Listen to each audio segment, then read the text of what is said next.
Hi, welcome to the 12 Days of Christmas Wonder podcast. We're so excited you're here.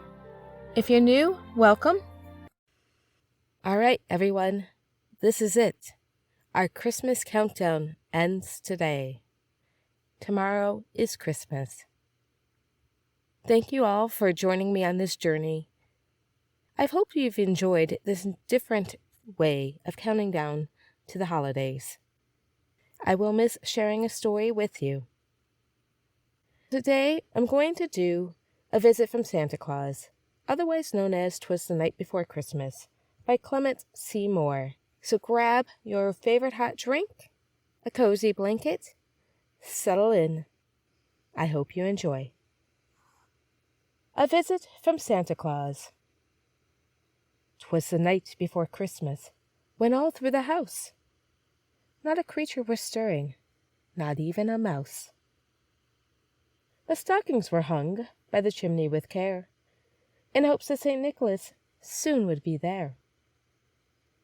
The children were nestled all snug in their beds, while visions of sugar plums danced in their heads.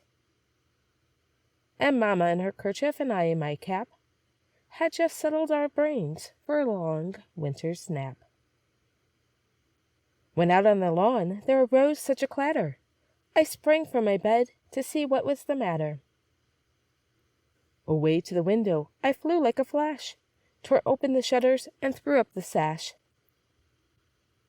The moon on the breast of the new-fallen snow gave a lustre of midday to objects below.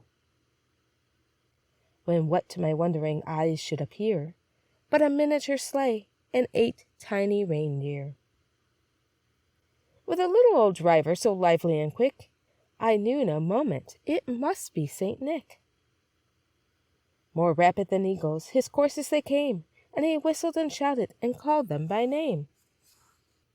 Now Dasher, now Dancer, now Prancer and Vixen, on Comet, on Cupid, on Donder and Blitzen. To the top of the porch, to the top of the wall, now dash away, dash away, dash away all. As dry leaves that before the wild hurricane fly, when they meet with an obstacle, mount to the sky.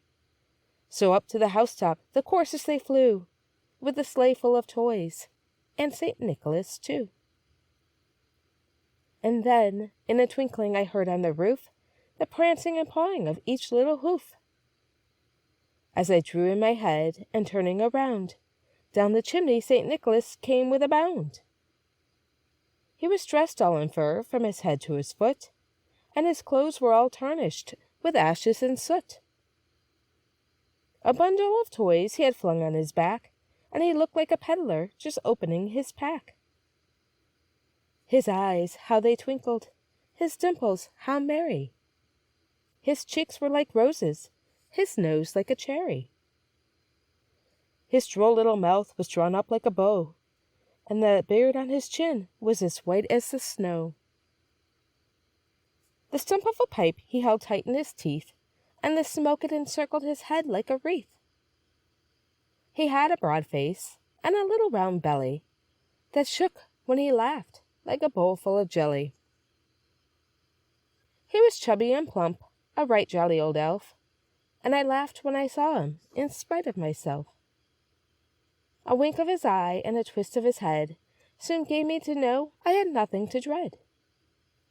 He spoke not a word, but went straight to his work, and filled all the stockings, then turned with a jerk. And laying his finger aside of his nose, and giving a nod, up the chimney he rose. He sprang in his sleigh, to his team gave a whistle, and away they all flew like the down of a thistle. But I heard him exclaim, ere he drove out of sight, "Happy Christmas to all, and to all a good night." Thank you again for counting down the holidays with me, and I wish you and your family a very happy holidays. See you next year.